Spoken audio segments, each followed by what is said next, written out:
ng pagsasara nito ay hindi lamang usapin na ay marami nang sira dyan. Nanganganib na dyan yung mga pasyente. Ang pagkaalam natin ay ibibigay ito, ipapaupa ito, ibibenta ito kanino?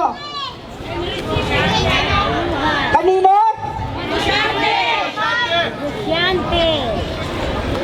Saan na naman pupunta ang mga nasa komunidad, no?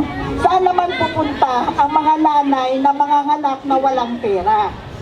Habang ang mga negosyante ay patuloy na kumakamal ng yaman.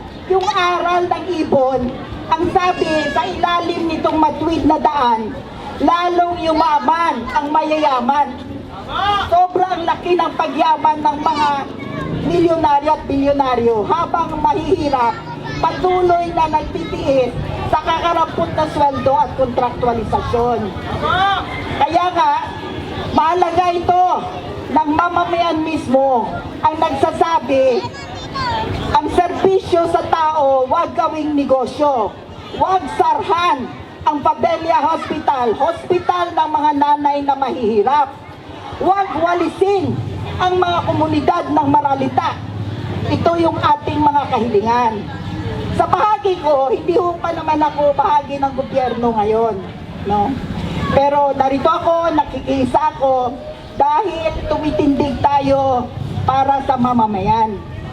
Kung ano ang kaya kong magawa sa ngayon at sa hinaharap ay sisikapin ko na ang bottom line natin ay dapat paglingkuran ng pamahalaan, no?